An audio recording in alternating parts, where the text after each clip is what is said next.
Selamat sore, Sobat Seru. Apa kabar?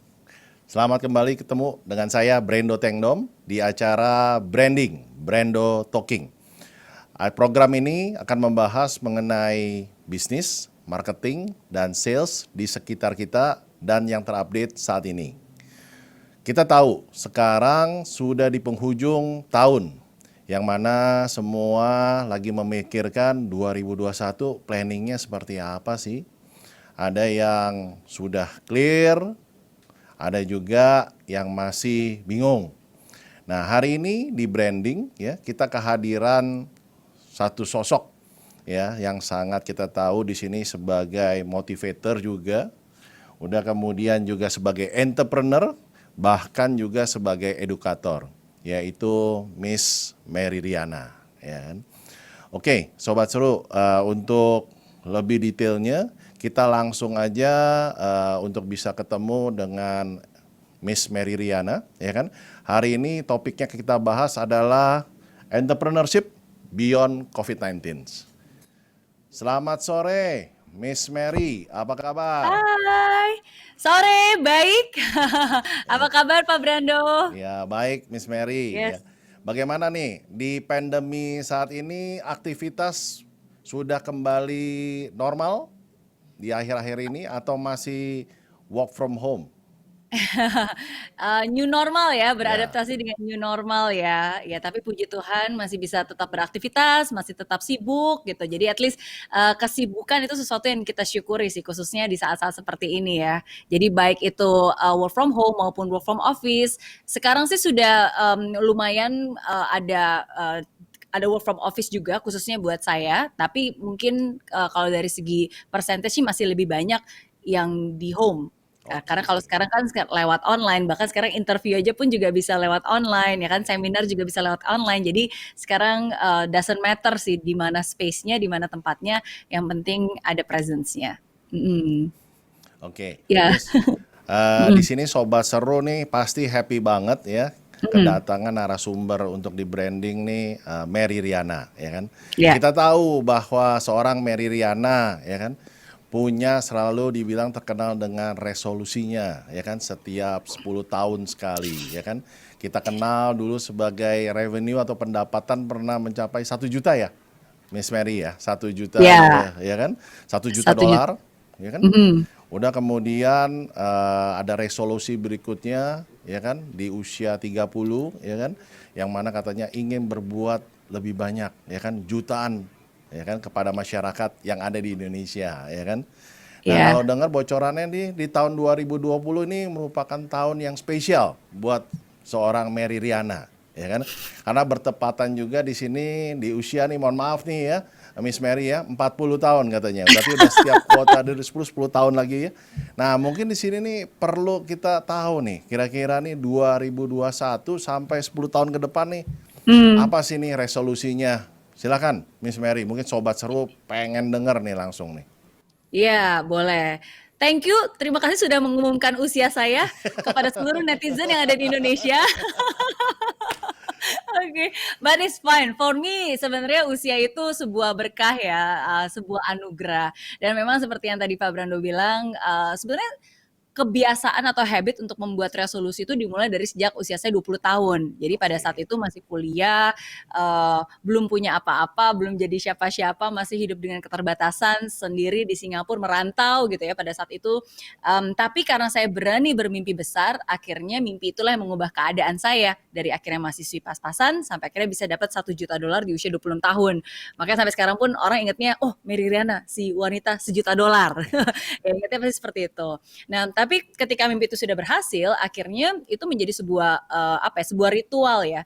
Jadi ketika saya ulang tahun ke-30, saya mulai punya plan lagi nih 10 tahun yang lalu ya, apa sih mimpi berikutnya. Nah, jadi pada saat itu ya karena saya diberkati bisa dapat 1 juta dolar, jadi mimpi saya bukan hanya untuk dapat berjuta-juta dolar, bukan hanya create income, tapi I also want to create impact. Jadi untuk bisa menciptakan dampak positif dalam kehidupan jutaan orang, khususnya di Indonesia gitu. Nah, jadi itu yang menjadi mimpi saya pada saat itu. Nah, pada saat itu posisi saya sebenarnya masih di Singapura, belum ada bisnis di Indonesia, anak-anak juga masih di sana, kedua anak saya juga lahir di sana, semua bisnis semua masih berfokus fokus di Singapura gitu, belum back for good ke Indonesia. Tapi disitulah the power of the dream ya. Mimpi itu memampukan, mimpi itu membuat yang tadinya nggak mungkin jadi mungkin, mimpi itu memperbesar kapasitas kita. Dan akhirnya singkat cerita, ya udah saya kembali ke Indonesia tahun 2014 dan akhirnya saya bisa melakukan lebih banyak hal lagi, bergerak di bidang inspirasi edukasi, bikin Mary Riana Learning Center, bikin program-program inspirasi, baik itu di TV, baik itu di YouTube, baik itu di seminar gitu. Dan akhirnya mimpi untuk bisa menciptakan dampak positif dalam kehidupan jutaan orang di Indonesia itu pun berhasil dan bersyukur bisa diwujudkan. Nah, jadi karena berdasarkan pengalaman dan track record itu, makanya tahun ini nih, sebelum ada COVID, sebelum ada banjir-banjiran, sebenarnya saya udah bayangin tahun ini bakal menjadi memorable karena ya tahun ini ya saya merayakan ulang tahun saya ke-40.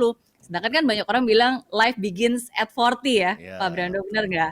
Ya kan? Nah, jadi dari sejak tahun lalu tuh sebenarnya saya udah mikirin, oke, apa ya ke depannya, the next 10 years, apa yang mau saya lakukan, apa yang mau saya buat gitu, apa yang bisa saya fokuskan. Dan akhirnya ya udah tahun ini saya rumuskan mimpi saya adalah ingin bisa menciptakan dampak positif dari Indonesia untuk dunia. Jadi itu ya sih yang menjadi fokus saya untuk 10 tahun ke depan gitu. Bagaimana di Indonesia ini bukan hanya berkarya saja ya, tapi bagaimana kita juga bisa membawa karya itu sehingga bisa menjadi berguna gitu. Bukan hanya di Indonesia tapi juga untuk di dunia. Idenya sih simple. Setiap kali kalau saya keluar negeri, saya tuh selalu bangga banget kalau bisa ngeliat nih, contohnya pas lagi ke Singapura, terus misalnya ada iklan gede-gede Gojek gitu. Saya sendiri ngerasa bangga walaupun bukan saya yang punya Gojek ya, tapi saya ngerasa, wih, ini buatan negara saya nih gitu. Jadi intinya seperti itu, dan saya ingin bisa menciptakan lebih banyak lagi entrepreneur, startup dan membantu ekosistem yang ada di Indonesia ya, sehingga lebih banyak lagi dampak-dampak positif yang bisa diciptakan untuk dunia khususnya dari Indonesia. Nah, jadi itu sih awal mulanya kenapa saya memilih untuk membuat mimpi itu, dan itu yang menjadi fokus yang akan saya lakukan dan for the next 10 years. Bukan hanya motivasi, tapi motivasi harus harus dilanjutkan dengan aksi yang akhirnya berbuah menjadi sebuah karya, sebuah solusi gitu. Oke, jadi Sobat Seru, udah denger sendiri ya, langsung dari seorang Mary Riana, ya kan?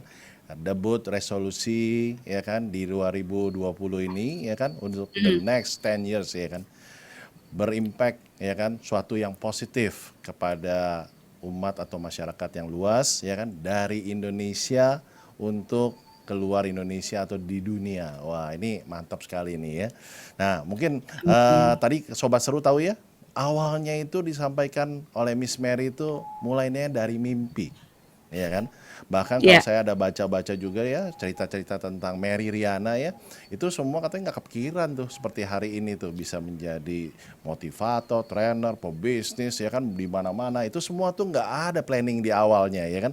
Itu hanya bilang di sini dengan mimpi. Jadi saya ingat juga di sini ya, waktu dulu ya, Miss Mary ya, waktu saya masuk lulus kuliah di awal ya, setelah lulus tuh ya, pas langsung interview, saya ingat tuh sama interviewnya gitu kan, saya bilang 10 tahun ke depan saya ingin menjadi salah satu direktur di bank misalnya swasta di Indonesia gitu kan. Wah itu ya waktu nyebutin itu ya dengan yakin aja gitu kan, padahal gitu kan kita tahu jalanin aja masuknya belum, tapi thanks God gitu loh ya kan ya, dreams come true gitu loh ya, dengan adanya suatu mimpi di awal itu jadi kita tahu ya kan, mimpi jangka panjangnya sudah ada Sobat Seru ya, udah kita tinggal untuk mencapai mimpi itu apa yang harus kita laksanakan. Nah ini kita ngomong sama Miss nih ya, Miss Mary ya, saya dengar nih lagi ada project baru nih Miss. Ya kan, saya lihat tadi kan juga ada kaitannya mungkin dari Indonesia untuk keluar Indonesia ya, untuk dunia ya. Tadi ada ngomong juga mengenai startup ya. Yang saya dengar di sini ada Founder Institute Indonesia. Wah, ada project yang itu ya. Nah, kira-kira Miss Mary bisa ceritain dikit nih buat Sobat Seru nih. Project yang terakhir-terakhir ini lagi dikerjain, project apa sih nih? Ada kaitannya nggak sama resolusi Miss yang tadi baru disebutkan ini? Iya, iya. Pastinya ada kaitan lah, dan salah satu hal yang memang, the new initiative yang sekarang saya lagi fokuskan dan kita sedang kerjakan adalah, dengan mengadakan Founder Institute Indonesia. Nah, jadi pertama-tama Founder Institute itu kan, berpusat di Silicon Valley ya, is a pre-seed accelerator, the biggest pre-seed accelerator, yang ada di dunia, dan memang fokusnya itu untuk bisa membantu meng-groom founders, namanya juga Founders Institute gitu. Jadi, Oke. it's not a school, tapi ini is a startup bootcamp gitu. Dan fokusnya seperti kata tadi saya bilang untuk bisa membangun founders. Nah, kenapa sebenarnya kita membuat ini, atau lebih tepatnya sebenarnya membawa kurikulum ini ke Indonesia? Sebenarnya simple sih. Kan saya sendiri sebagai seorang entrepreneur ya, walaupun saya belum benar-benar melakukan entrepreneur khususnya di bidang tech startup gitu. Tapi kan ranahnya sama, dan banyak banget orang-orang, anak-anak muda, mereka terinspirasi, mereka pengen bangun startup, mereka pengen jadi entrepreneur, dan mereka selalu berpikir kendalanya, tapi saya nggak punya ide nih gitu, atau enggak saya nggak bisa nyari investor, ya kan, atau enggak mungkin saya nggak punya tim. Menurut saya dari pengalaman dan dari teman-teman yang saya tahu yang bergerak di dunia startup dan berada di ekosistem ini, sebenarnya Indonesia itu kita nggak kekurangan ide, kita juga nggak kekurangan investor, kita nggak kekurangan market, ya. Semuanya ada, teknologinya pun juga sebenarnya ada, tapi yang kurang itu adalah good founder. Yang kurang adalah orang-orang foundernya yang menjadi penggeraknya, yang menjadi orang yang mengeksekusi ide itu. Nah, jadi disinilah akhirnya, karena background dan passion saya juga di bidang edukasi, dan di Indonesia pun juga memang bisnis yang saya lakukan di bidang edukasi. Jadi salah satu hal yang bisa saya kontribusikan di ekosistem startup ini adalah ya dengan memberikan edukasi itu dan membangun dan membuild founders-founders. Nah, jadi kebetulan saya juga berpartner dengan Pak Andi Zain. Pak Andi Zain itu juga managing partner dan juga founders dari Kejora Capital ya, dan dia pun juga director dari Founder Institute. Nah, jadi kita sama-sama sekarang membawa program yang ada di Silicon Valley, kurikulum yang ada di sana. Oke, kurikulumnya sudah teruji dan juga sudah terbukti dan sudah banyak contoh-contoh suksesnya, dan kita bawa ke konteks lokal di Indonesia. Oke. Nah, jadi dengan kurikulum seperti itu, dengan struktur seperti itu, dikawinkan dengan lokal mentorship ya. Jadi pembelajarannya dari kurikulum tersebut, sedangkan di-mentor juga oleh para pelaku startup yang memang sudah berhasil di Indonesia. Nah, jadi tujuannya simple, tujuannya untuk bisa meng-groom para founders ini sehingga mereka juga bisa bukan hanya membuat ide ya, tapi bisa memvalidate idenya, bisa belajar pitching, bisa membuat business plan gitu. Jadi itu sih salah satu hal yang sekarang kita lakukan, dan salah satunya adalah dengan Founder Institute Indonesia. Dan ini pertama kalinya ya kita buka untuk seluruh orang di Indonesia, dan untuk pertama kalinya juga dilakukan secara online. Ini pun juga karena COVID-19 ya, jadinya at least aksesnya lebih dibuka dan lebih banyak kesempatan lagi untuk orang-orang bisa ikut bergabung dan bisa ikut belajar. Karena seperti kata tadi Pak Brando bilang kan, sekarang lagi pandemi COVID-19, bergerak into recovery. Tapi kan sebenarnya selain recovery, mungkin nanti Indonesia will go into recession. Dan salah satu cara untuk kita bisa out from recession is basically by creating more startup, by creating more entrepreneurship. Jadi ini semoga menjadi salah satu solusi. Itu sih garis besarnya, dan apa yang kita lakukan di sini untuk find great people, memberikan network, memberikan support, memberikan structured kurikulum, ya sehingga ketika mereka lulus, ya mereka bisa dilanjutkan ke tahap yang berikutnya dan menjadi entrepreneur yang sukses. Oke. Gitu. Thank you Mhm. penjelasannya, Miss Mary. Jadi buat sobat seru tadi ya, dengar sendiri langsung dari Miss Mary ya. Kebetulan di sini juga Miss Mary merupakan salah satu director dari Founder Institute Indonesia yang tadi dikatakan bahwa sobat-sobat seru ini bisa nih yang punya selama ini pengen ya kan jadi entrepreneur, jadi seorang startup ya kan. Nah, Ya. ini di sini langsung dibawa langsung program ya dari Silicon Valley. Kita tahu ya di sini banyak kali startup-startup yang lahir dari Silicon Valley ya kan. Jadi di sini di Indonesia bisa dilakukan ya kan, silakan daftar ya. Kemudian di sini bisa nanti program-program ini akan dikawinkan dengan mentor-mentor, bahkan juga sekarang di sini untuk founder-foundernya ini juga akan diajarkan untuk cara untuk eksekusinya. Karena penting sekali. Saya setuju sekali dengan Miss Mary katakan bahwa saat ini jangan banyak kepikiran hanya menemukan saja atau menciptakan saja. Tapi setelah menciptakan, itu yang penting dari startup itu adalah eksekusinya, ya kan? Iya, Karena di sini kan kita tahu bahwa eksekusi ini saat ini ya perlu suatu proses yang saya bilang dengan didukung oleh data. Dan kita tahu iya, bahwa saat ini data itu wah enak sekali, luxury sekali, banyak sekali untuk bisa kita olah gitu ya. Oke, Miss Mary, betul. kita pas ngomong tadi ya, tadi ada katakan entrepreneur. Nah, mungkin Hmm, di sini ya, karena Miss Mary juga kita kenal ya, bahwa di entrepreneur ya, mungkin bisa sharing hari ini sama Sobat Seru ya. mhm, Pertanyaan pertama, Mas Mary tentang entrepreneur. mhm. Apakah entrepreneur itu merupakan suatu yang dilahirkan, ya kan? Atau sesuatu yang bisa diciptakan atau kita bangun gitu loh, Miss Mary? Oke. Terlahir atau terlatih gitu ya, Iya. biasa pertanyaannya. Menurut Pak Brando, yang mana nih? Iya, mestinya sini ya bisa dibentuk ya, bisa dilatih ya, ya kan? Iya, betul Bagaimana betul. kalau Miss Mary? Yes, kalau saya selalu, bilang prinsip saya ya, itu Ya, sebenarnya dua-duanya ya, ya, terlahir dan terlatih.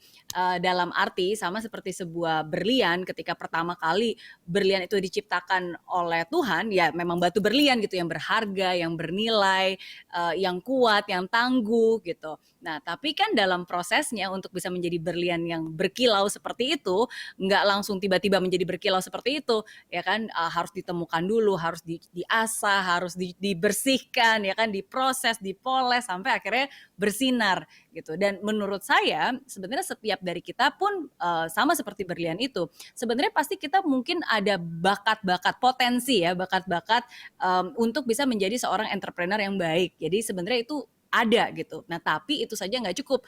Harus dilatih, harus diasah, harus berada dalam framework yang benar gitu, harus ditempa dan seringkali pembelajarannya of course lewat lewat kegagalan, lewat mentorship dan seterusnya. Jadi menurut saya itu dua-duanya, terlahir dan terlatih. Nah, jadi itu sih. Nah, tapi mungkin salah satu yang saya mau jelaskan nih. Tapi sekarang pertanyaannya apakah semua orang bisa menjadi entrepreneur, ya kan? Kalau kata Miss Mary semua orang terlahir, apakah semua orang bisa menjadi entrepreneur? Um, Jawabannya enggak. Ya, jawabannya enggak. Karena kalau kita terlahir dengan bakat-bakat dan potensi tertentu, itu tidak menjamin kita bakal sukses kan. Pertama, apakah kita menyadari nggak apakah bakat itu disalurkan nggak, diasah nggak gitu kan, dialokasikan di tempat-tempat yang sesuai atau tidak gitu.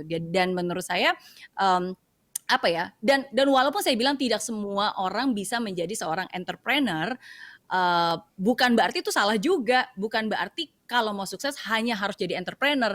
Ada banyak kok orang yang bekerja sebagai profesional juga bahkan jauh lebih sukses dibandingkan orang entrepreneur yang baru mulai. Jadi itu hanyalah pilihan, um, dan yang paling penting kamu harus benar-benar mengetahui bakat kamu, sifat kamu seperti apa, karakter kamu seperti apa, potensi kamu seperti apa. Ya, jadi itu sih. Tapi apakah bisa dilatih? Menurut saya bisa. Tergantung orangnya mau atau enggak.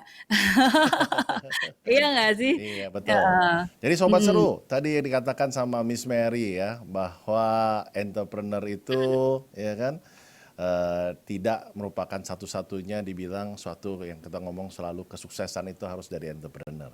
Dan menarik Ya, ya, ada dikatakan sama Miss Mary Riana adalah bahwa tidak semua orang bisa menjadi entrepreneur ya. Ada bakat. Saya dengar gitu pas ngomong bakat ini kan ngomong masalah DNA entrepreneurship ya. Nah, kalau mhm. kita Miss Mary mau tanya untuk mencari tahu kita punya bakat atau enggak atau DNA dari entrepreneur ini bagaimana nih tipsnya nih atau ada cara nggak, ada toolsnya nggak Miss Mary? Iya iya. Nah, jadi kalau berbicara tentang entrepreneur DNA ya, oke, Ya, jadi pertama tentang entrepreneur itu sendiri. Entrepreneurship itu, menurut saya dibutuhkan skill set atau keterampilan yang sangat unik dan keterampilan ini ada banyak. Nah, tapi sebenarnya ada benang merahnya juga dalam arti ini bisa diidentifikasikan dengan beberapa tes. Dan contohnya kalau di Founder Institute kan sebenarnya Founder Institute juga sudah ada dari sejak 11 tahun yang lalu. Jadi dari Founder Institute sendiri dia bekerja sama dengan para pelaku sosial dan mereka mempolakan nih DNA seorang entrepreneur itu seperti apa, dan tujuannya apa? Tujuannya untuk bisa memprediksi kemungkinan seseorang itu bisa sukses atau enggak nih sebagai entrepreneur.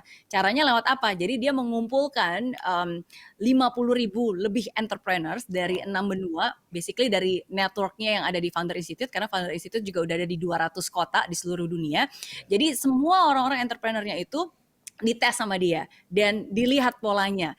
Dilihatnya apakah dari sifat-sifat entrepreneur yang sukses itu seperti apa sih, sikapnya seperti apa, karakternya seperti apa, cara berpikirnya seperti apa, cara mengambil keputusannya itu seperti apa. Nah, jadi ini semua dikumpulkan, diteliti, dan diambil sampling datanya, dan akhirnya terumuskanlah beberapa ciri-ciri dalam tanda kutip ini yang disebutkan sebagai DNA entrepreneur. Di mana kalau misalnya ada ciri-ciri seperti ini, oke, berarti ada kemungkinan nih dia punya DNA yang bagus untuk bisa menjadi seorang entrepreneur. Berarti kemungkinan untuk bisa berhasilnya lebih tinggi. Ya, bukan berarti dijamin 100%, tapi at least punya potensi yang lebih besar. Nah, kenapa tujuannya, kenapa Founder Institute melakukan hal ini? Karena untuk bisa masuk dan belajar dan mengikuti kurikulum di Founder Institute Indonesia, semua orang yang meng-apply itu harus lulus tesnya dulu, dan tes requirement-nya adalah DNA entrepreneur. Nah, jadi kalau misalnya nilai skornya tinggi, berarti dia berpotensi, baru nanti dia bisa ikut dan akhirnya nanti bisa mengikuti prosesnya. Jadi seperti itu sih, apa namanya, proses seleksinya dan tahap-tahapnya. Jadi apakah itu ada? Menurut saya ada ya, karena kan kita bisa melihat nih pattern-patternnya yang berhasil seperti apa, terus kita bisa lihat polanya seperti apa. Oke. Jadi Sobat Seru, kalau yang mau ngetes ya kan, punya bakat atau DNA entrepreneurship, silakan tuh ya hubungi ke ini ya, Founder Institute Indonesia ya, Miss Mary ya. Iya, ya bisa aja ke websitenya Ya. fi.co/join. Nah, Oke. jadi di situ, oke, sampai Ya. tanggal 13 Desember itu masih gratis untuk bisa ikut Oke. tesnya. Dibuka kesempatannya buat yang ada di Indonesia. Tapi don't worry, kalau misalnya enggak pun nanti coba cek aja kalau misalnya Anda beruntung masih gratis bisa ikut gitu. Oke, Miss Mary, Ya. apa sih kira-kira kalau misalnya menjadi seorang entrepreneur yang sukses ya, kiat-kiatnya apa nih Miss Mary? Mhm. Oke, kalau kita berbicara tentang DNA entrepreneur ya, Ya. mungkin saya bahas seperti yang ada di Founder Institute, itu sebenarnya ditemukan ada 4. Ada Oke. 4 DNA entrepreneur yang dilihat ini adalah ciri khas yang berpotensi berhasil. Oke, jadi yang pertama itu adalah professional experience. Nah, biasanya mayoritas founder yang sukses itu kalau dilihat dari data ya, biasanya tuh berusia di atas 28 tahun. Rata-rata tuh sudah di atas usia 28 tahun dan sudah memiliki pengalaman bisnis atau manajemen sebelumnya. Nah, tapi ini saya garis bawahi ya, berarti ini menunjukkan bahwa bukan berarti kamu harus buru-buru sampai harus drop out dari kuliah, karena banyak orang berpikir, wah kalau gitu harus cepetan nih, mendingan saya drop out dari kuliah gitu, biar bisa mulainya cepat, biar bisa berhasil. No, enggak juga gitu. Yang paling penting adalah kamu punya pengalaman nyata, kamu bisa menyelesaikan project, kamu bisa mengubah dari ide dan bisa mengeksekusi gitu. Itu yang dimaksud dengan professional experience. Jadi sudah punya pengalaman untuk bisa memanage sesuatu. Nah, itu yang pertama ya, karena again sebagai seorang entrepreneur ya kita bukan hanya sekedar buka usaha dan print kartu nama keren CEO ya kan, tapi kan kita harus bisa mengembangkan bisnisnya, men-solve problem, membangun tim dan seterusnya. Jadi itu yang pertama professional experience. Nah, kalau yang kedua yang disebutkan di Founder Institute itu adalah high fluid intelligence. Nah, yang dimaksud dengan high fluid intelligence ini adalah kecerdasan untuk bisa mengolah atau menganalisa sebuah pattern atau pola dengan menggunakan logika dan bisa beradaptasi gitu. Tujuannya untuk apa ya? Tujuannya untuk bisa menghasilkan solusi gitu. Nah, jadi bukan hanya cerdas pinter saja, tapi dia bisa pinter artinya street smart ya, bisa melihat sekarang marketnya seperti apa, polanya seperti apa, datanya seperti apa, dan langsung nih solusinya apa nih kalau gitu, adaptasinya seperti apa. Nah itu yang kedua, high fluid intelligence. Yang ketiga itu yang disebut sebagai high openness. Nah, ini juga salah satu karakter DNA entrepreneurs ya, high openness. Nah, yang dimaksud dengan high openness ini adalah kemampuan untuk bisa terbuka dengan ide-ide baru, mentorable, mau belajar, mau mendengar, mau menerima masukan, ya, dan termasuk juga memiliki rasa keingintahuan yang besar, optimis, perspektif gitu, melihat cara pandang yang berbeda gitu. Jadi the best entrepreneur itu biasanya selalu tertantang dengan adanya perubahan. Mereka nggak takut dengan perubahan, tapi justru mereka adalah bagian dari perubahan. Nah, jadi ini ya punya pemikiran yang terbuka terhadap hal-hal yang baru, pembelajaran yang baru juga. Dan yang keempatnya juga menarik yaitu moderate agreeableness. Nah, ini yang menarik kenapa? Karena kan sebagai seorang founder, memang kita juga harus kooperatif ya, bisa menjadi team player, kita menjadi leader, kita juga harus bisa considerate, kita bisa mendengarkan, bisa memahami, itu penting. Tapi at the same time kita juga harus berani untuk berkata tidak, berani untuk terus terang, and berani untuk to the point jika dibutuhkan. Jadi agreeable-nya tuh bisa jangan menjadi yes man, yang apa-apa iya iya iya, tapi juga jangan menjadi orang yang stubborn gitu, yang no, cara yang terbaik, nggak mau mendengarkan, nggak mau menerima masukan. Jadi in balance in between the two, moderate agreeableness. Nah, jadi ini adalah 4 DNA yang baik, yang biasanya kalau dalam seorang founders ini memiliki setidaknya 4 hal ini, ya mereka berpotensi untuk bisa menjadi founders yang baik. Ya, jadi Oke. itu sih biasanya. Oke, Sobat Seru udah dengar ya. Miss Mary, ada Ya. fenomena yang menarik nih ya, dikatakan bahwa supaya Mm. katanya menjadi seorang sales atau entrepreneur yang sukses Mm. ya, dikatakan bahwa mereka itu katanya harus berani katanya ya. Beraninya ini bahkan Ya. kadang-kadang suka kayak urakan atau berani tampil yang berbeda gitu kan. Dia bilang ya Mm. nggak apa-apa, freestyle aja. Yang penting saya bisa dapatkan uang, udah kemudian Mm. tidak minta uang sama orang tua lagi nih katanya. Jadi saya Mm. bebas nih mau ngapain aja sekarang karena saya udah bisa dapat menghasilkan uang sendiri, ya kan? Ya. Nah, kalau dari pandangan Miss Mary Riana gitu ya, kalau dengan fenomena yang saat ini gitu, mungkin pas banyak Sobat Seru juga yang mendengarkan ya, bagaimana nih dilihatnya seperti itu, ya kan? Iya, iya. Apa setuju seperti itu fenomenanya seperti itu, Miss Mary? Iya, kalau buat saya pribadi Iya, ya, setiap orang pasti punya kebebasan untuk melakukan apapun juga iya, gitu. Tapi saya juga percaya setiap tindakan yang kita lakukan itu pasti ada konsekuensinya, pasti ada dampaknya gitu. Nah, prinsip saya sih simple, kita lihat aja hasil akhirnya, apakah hal itu sesuatu yang positif, apakah hal itu sesuatu yang baik, apakah hal itu sesuatu yang membawa kebaikan gitu. Kalau misalnya hasilnya baik, nggak peduli caranya seperti apapun, menurut saya ya pasti is fine-fine aja. Karena kan setiap orang punya stylenya masing-masing. Ada yang caranya cuek gitu kan, ada yang mungkin dengan cara kreatifnya gitu. Tapi bagi saya setiap orang punya kebebasan masing-masing sih, tapi yang kita lihat hasil akhirnya seperti apa. Dan will it last longer or not iya. gitu. Karena banyak orang mungkin ini yang saya bilang ya, maksudnya kadang-kadang keberuntungan atau popularitas bisa membawa kita ke atas, ya tapi karakterlah yang membuat kita tetap berada di sana gitu. Ya, jadi ya setiap orang punya kebebasan untuk bisa melakukan apapun juga, tapi pada akhirnya ya setiap kebebasan ya pasti ada konsekuensinya.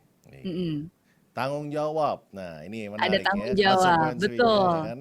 Jadi kalau betul, Sobat betul. Seru di sini mengatakan bahwa tadi kebebasan, asal Mhm. kebebasan ini yang bertanggung jawab ya, ya Miss Mary ya kan, atau biasanya kita ya pasti yakin bahwa apa-apa yang dikerjakannya itu pasti bisa termanage dengan baik ya, karena ada Iya, yang dipikirkan dari tanggung jawabnya itu, ya kan. Nah, betul, yang betul, bahaya Kak. ini kalau Miss Mary kan Mhm. kalau nggak bertanggung jawab ya, berarti di sini ya. Berarti udah very very uncontrol ya kan. Betul, betul. Dan again yang kayak saya bilang, ini kan mungkin tadi kalau Pak Brando bilang dalam tanda kutip kesannya urakan gitu ya. Iya, Itu kan urakan menurut kacamata kita. Mungkin kita punya persepsi tersendiri gitu. Mungkin karena mindset kita berbeda. Tapi kan mungkin bagi bagi orang tersebut itu bukan urakan, itu memang ya memang stylenya kreatifnya seperti itu. Jadi nggak masalah. Tapi yang kita lihat hasil akhirnya seperti apa. Apakah dia membawa dampak positif? Apakah hasilnya positif gitu? Apakah ya dia bisa berbuat sesuatu yang baik atau tidak gitu. Jadi it doesn't matter sih menurut saya. Mm-mm.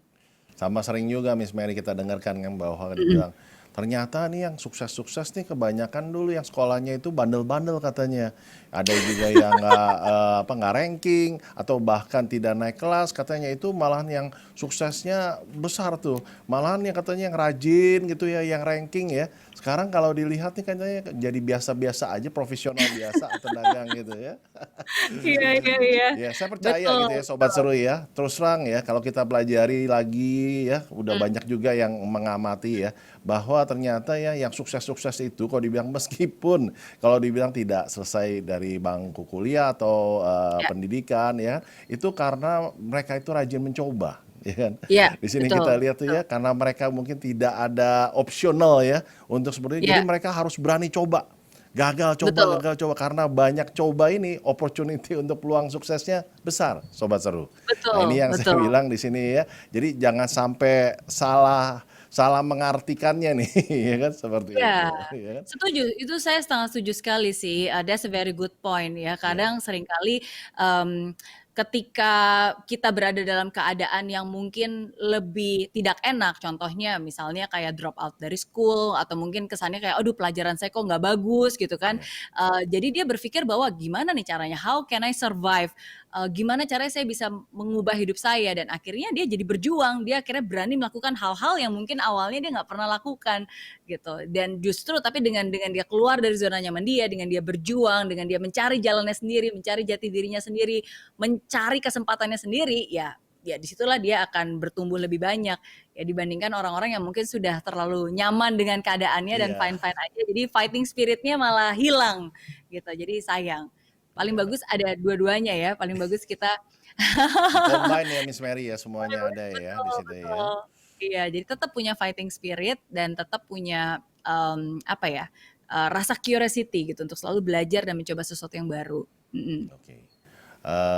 Miss Mary, pas Mm-mm. ngomong saya ada dengar ya di salah satu YouTube-nya Miss Mary itu mau mengatakan bahwa jadi seorang entrepreneur itu Ya, emang nggak mudah katanya, ya kan? ya. Ya, nah mungkin bisa dijelaskan nih ke Sobat Seru nih, Miss Mary. Yang tidak mudah ini seperti apa? Katanya ya harus berani mencoba, ya kan? Udah pasti Iya. akan harus ada namanya kegagalan, ya kan? Nah, Mm. bagaimana nih bisa menyikapinya? Kadang-kadang kan orang sering putus asa di awal nih, Miss Mary, ya kan? Melakukan, bilang kayak susah deh, kayaknya nggak cocok jadi entrepreneur, ya kan? Akhirnya kembali lagi nih ke tempat yang semula bekerja lagi atau mungkin melakukan hal yang sebelumnya dilakukan dengan yang sama gitu kan. Bagaimana Miss Mary? Iya, eee, tidak mudah itu sudah pasti. Kenapa Ya, saya bisa yakin sekali dengan hal itu, karena dari pengalaman saya sendiri gitu. Ketika pertama kali saya membangun bisnis di Singapura, waktu itu yang gagal banyak ya, ditipu orang juga pernah ya kan, bisnis nggak berhasil juga sering gitu. Dan bahkan ketika saya pertama kali membangun bisnis yang berhasil di bidang jasa keuangan di Singapura waktu itu pun juga it was very tough, karena saya nggak punya background bisnis, akhirnya semua harus saya pelajarin lagi dari awal gitu karena saya nggak punya modal ya akhirnya ya modal saya pada saat itu ya waktu tenaga kerja keras gitu saya kerjakan dengan sungguh-sungguh 14 jam tiap hari nonstop 7 hari selama seminggu gitu jadi it was not easy. Um,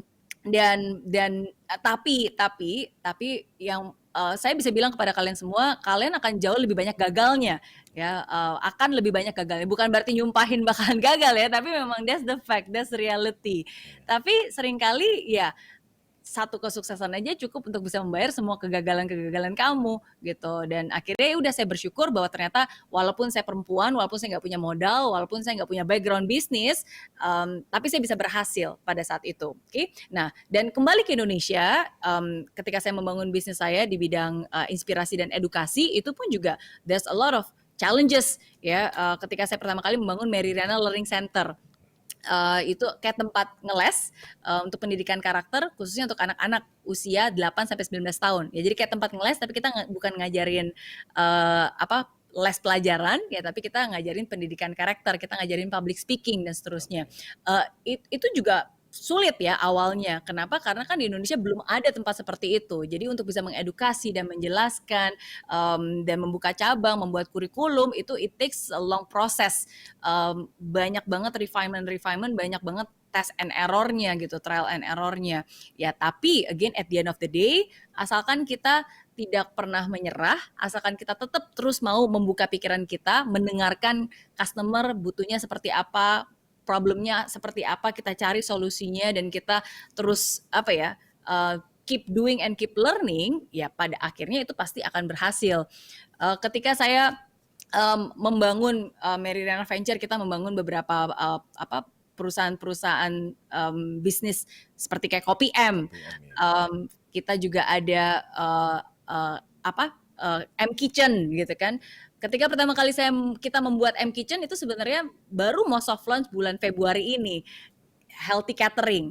Terus tiba-tiba ada pandemi, tiba-tiba ada pandemi, ya kan? Itu banyak sekali tantangannya, banyak sekali yang harus di-adjust, banyak sekali yang harus dirubah gitu strateginya. Ya, tapi at least justru karena pandemi ini akhirnya kita sedikit mengubah bisnis model kita, jadi bukan hanya healthy catering, kita membuka layanan untuk frozen food gitu. Makanan-makanan yang sudah frozen dikirim, tetap healthy juga, jadi mereka bisa lebih memudahkan orang-orang yang di rumah gitu. Tapi dari situ it was not easy, it was very tough. Tapi akhirnya selalu ada jalan. Intinya selalu ada jalan, walaupun tidak mudah. Nah, jadi buat semua orang yang pengen banget menjadi entrepreneur, pengen banget buka usaha, ini bukan yang nakut-nakutin ya, tapi justru disinilah is the true test. Kamu akan bertemu dengan banyak masalah, kamu akan mungkin jam tidurnya jadi berkurang, kamu akan menjadi orang yang paling capek dibandingkan staff-staff kamu harus menjadi orang yang paling tangguh, yang masih tetap berdiri walaupun semuanya udah rebahan gitu. Kamu harus menjadi yang paling optimis ketika semuanya seakan-akan udah sangat negatif gitu. Tapi that's the true call of entrepreneur kan, kita selalu setiap masalah itu adalah berkah kalau punya entrepreneur mindset gitu. Jadi bukan untuk ditakuti, tapi untuk kita perjuangkan dan kita jalani dengan kesungguhan. Sobat Seru, jadi kalau kita dengar dari Miss Mary ya, bahwa nggak gampang, akan ada banyak di sini kita bilang rintangan atau challenge, ya kan? Tapi kalau kita bisa dapat intinya ya, that's part of dari proses, ya kan? Jadi ya buat Sobat Seru yang mau terjun di entrepreneur, enjoy aja proses, ya kan? Nah tadi ya kalau misalnya dibilang dari banyak challenge ya kan, ada satu kesuksesan ya. Dari Miss Mary sendiri juga bilang ya, satu kesuksesan itu bisa membayar ya mungkin ratusan atau puluhan atau bahkan ribuan kegagalan yang ada ya kan. Nah itu yang saya bilang merupakan suatu kata kunci dari suatu entrepreneur yang sukses ya. Oke, Miss Mary, yang terakhir nih, nggak nyangka waktunya udah mau habis ya. Nah, yang menarik ya, saya perhatikan di sini ya, Miss Mary ya. Akhir-akhir ini di YouTube-nya Miss Mary Riana ya, sering membahas ya kan mengenai Korea drama series ya kan. Iya, Saya startup juga ya.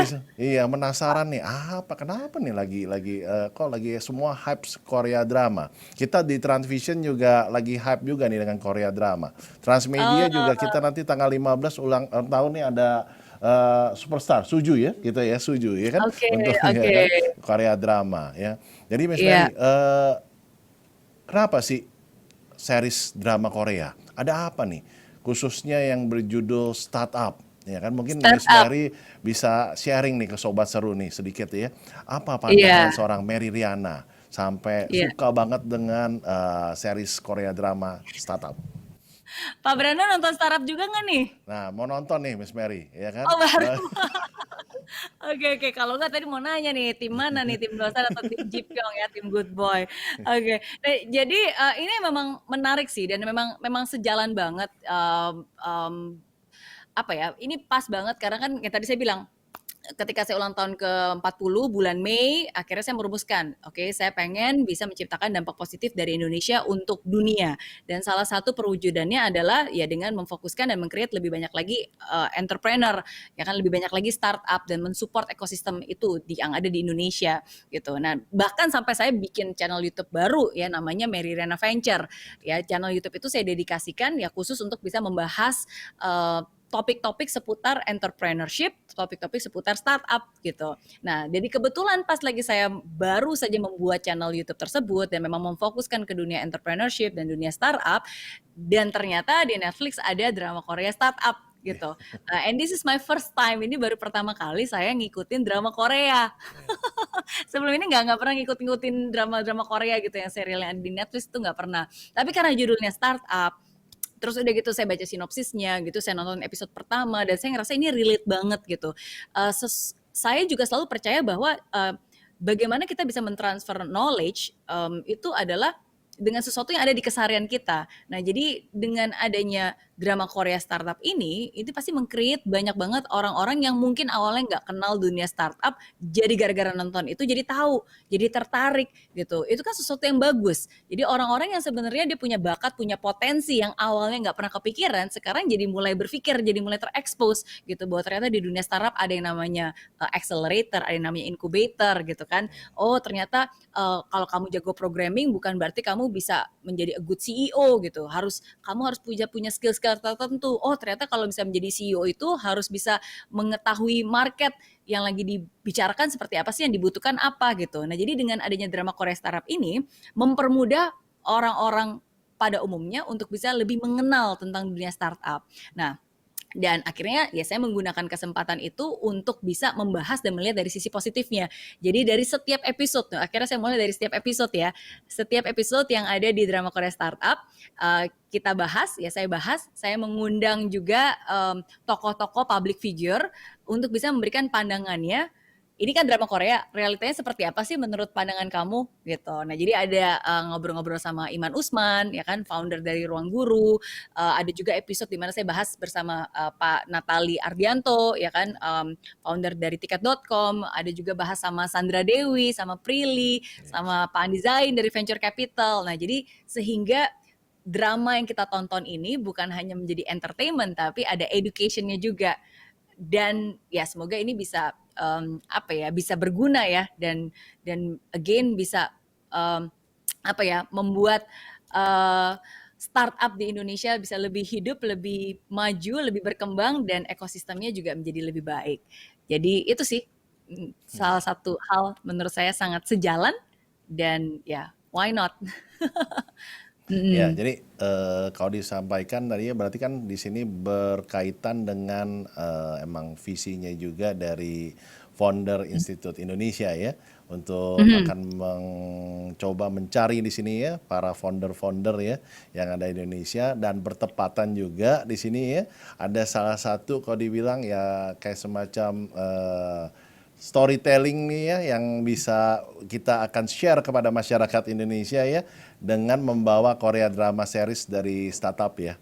Saya Iya. juga ya dengar-dengar dan baca-baca ya, selain seru karena dekat sekali dengan kehidupan dari kenyataan sehari-harinya kita ya kan. Saya dengar ada seorang bapak ya kan yang akhirnya dia harus memutuskan dia berhenti bekerja dari profesionalnya. Hmm. Udah kemudian pas pertempatan itu juga lagi ada keributan kayaknya ya dengan atasannya ya kan. Akhirnya si bapaknya ini juga harus berhenti. Tapi pas menariknya kita dengar pas bapaknya digali ini katanya berhentinya ini bukan karena berantem sama atasannya, bahkan karena dia melihat dunia ini udah berbeda. Dia mau memutuskan untuk menjadi seorang entrepreneur. Nah, ini yang saya bilang Hmm. cerita-cerita yang dekat ini selalu ada di sekitar kita, dan mungkin ya Ya. ini akan bisa mengencourage ya dengan melihat dan menyaksikan YouTube-nya ya kan Mary Riana ya kan membahas kupas ya kan per episode ya kan. Saat ini menarik sekali nih ya kan. Mungkin Betul, sobat betul. seru jangan miss nih ya kan. Saksikan juga ya kan Oh startup ya iya. kan series Korea drama, kemudian pembahasannya jangan lupa saksikan juga YouTube Mary Riana Venture ya kan. Yes, yes, bisa tonton episode-episodenya. Saya bahkan sambil sampai bikin gini-ginian loh. Tuh, tokoh-tokohnya supaya bisa bahas. Karena ketika awal pertama kali nonton episode kan baru pertama kali nonton drama Korea ya. Jadi Iya. nama-nama Korea tuh not familiar. Jadi Iya. biar gampang ada mukanya ada namanya gitu. Iya. Jadi Miss ini. Mary paling fans yang mana Miss Mary? Oh, ini Park dong. Jun. Nah, Ji Pyong, Han Ji Pyong. Han Ji Selalu, Pyong ya. selalu. Ya, Oke. tim Ji Pyong forever. Oke. Kayaknya banyak juga nih Iya. sobat Feru nih yang fans berat sama ya. He's a good boy, dan Oke. jarang gitu ada orang. Tapi menurut saya apapun juga buat yang udah nonton sampai episode ke-16 ya, ini bukannya no spoiler ya, tapi Ya. ya at least dia sudah menunaikan tugas dan kewajibannya ya untuk membantu dengan sebaik-baiknya. Oke. Tapi Oke. seru sih, selalu seru bisa bisa belajar dari keseharian dan belajar dari apa yang sedang dibicarakan di masyarakat umum gitu. Because there's always something to learn kan. Setiap cerita itu kan membawa pelajaran berharga. Mm-mm. Oke. Miss Mary, Mm-mm. untuk yang terakhir mungkin ada yang ingin disampaikan sama Sobat Seru nih ya. Mungkin untuk hadiah akhir tahun 2020 buat Sobat Seru, ya kan? Silakan Miss Mary. Hadiah akhir tahun. Hadiah akhir tahun. Oke. Mungkin kasih tips-tipsnya ya kan apa buat jadi entrepreneur atau apa dari seorang Mary Riana, ya kan? Hadiah buat Oh, Sobat Seru. oke, oke, oke. Mungkin satu hal sih Ya. yang saya selalu tekankan ya, apalagi khususnya untuk sobat seru yang muda-muda nih, pasti selalu ngomongin tentang passion. Seringkali passion itu menjadi alasan, seringkali passion itu bahkan menjadi halangan. Maksudnya saya halangan seperti apa? Kadang-kadang kita mau melakukan sesuatu, terus rasanya nggak enak, akhirnya kita berhenti. Terus ketika ditanya, kok kamu berhenti dari pekerjaan kamu? Ya, habis nggak sesuai dengan passion, ya kan? Akhirnya jadi mengatasnamakan passion. Terus kenapa kamu belum mulai bisnis? Oh, saya masih belum tahu nih passion saya apa gitu. Dan akhirnya passion itu kan sesuatu yang baik, tapi justru malah dijadikan alasan gitu untuk nggak ngapa-ngapain, dijadikan alasan untuk berhenti. Itu salah menurut saya.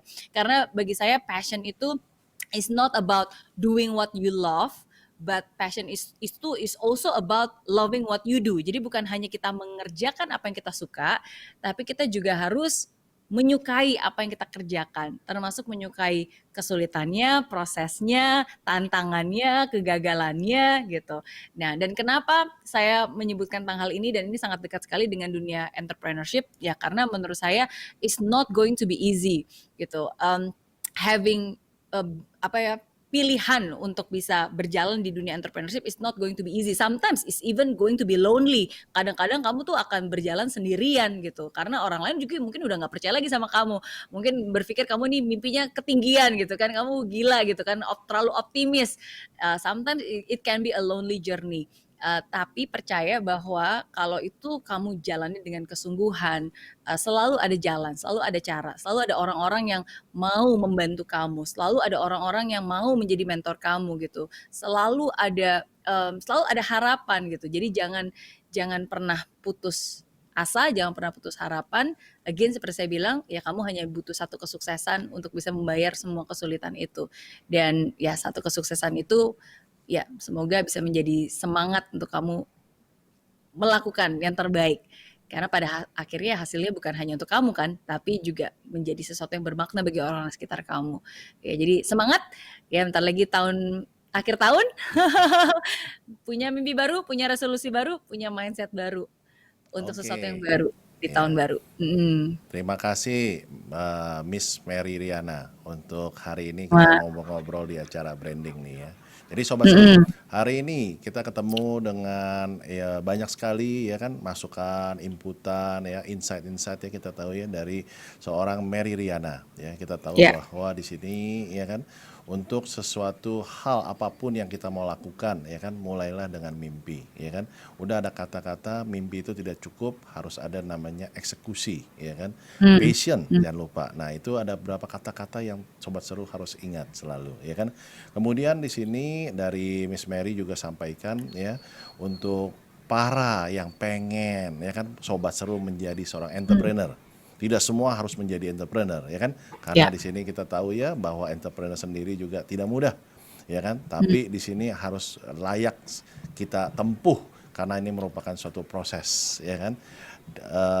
Miss Mary ada ini institusi ya kan, founder institusi Indonesia yang Sobat Seru bisa cek ya di websitenya ya kan, kemudian bisa gali informasi dan ini pas bertepatan juga masa pendaftaran ya. Silakan juga kalau Sobat Seru misalnya mau mendaftar nih ya untuk Iya, mencoba untuk siapa tahu bisa menjadi entrepreneur atau startup ya kan yang nanti akan menjadi besar ya seperti saat ini yang ada ya Tokopedia, Traveloka ya kan, Gojek ya kan, who knows ya kan. amin. Yes, yes. Ya Betul, kan. betul. Jadi bisa langsung aja ke fi.co/join. Semoga bisa lulus tesnya. Nanti kamu juga bisa tahu skornya seperti apa. Dan kalau misalnya skor kamu lulus, skor kamu tinggi, kamu bisa melanjutkan ke proses berikutnya dan menjadi bagian dari batch berikutnya di Founder Institute Indonesia. Semoga bermanfaat. Kita happy sekali ya Miss Mary ya. Kalau sampai ada di acara Sobat Seru ini yang dengar program kita ini dan mereka berhasil ya kan. Nanti pas mereka berhasil kita interview ya. Ternyata ya merupakan awalnya insight-nya ternyata dari acara kita hari ini nih. Miss Mary, ya kan? Amin, Oke, amin. Miss Mary udah di penghujung acara. Thank you so much ya untuk sharingnya hari ini untuk kepada Sama-sama. Transvision Thank dan you Sobat juga, Seru. Pak Thank you so Brando. much. Oke, Sobat Seru, selamat sore ya. Nggak sangka sudah di penghujung acara. Saya Brendo Tengdom, ya kan, pamit. Saksikan terus, ya kan, stay tune di channel Transvision di 333. Kemudian saksikan YouTube official Transvision. Udah kemudian bisa didengar di Spotify official Transvision, ya. Itu aja dari Sobat Seru. Stay healthy, ya kan. Jaga protokoler kesehatan. Selamat sore.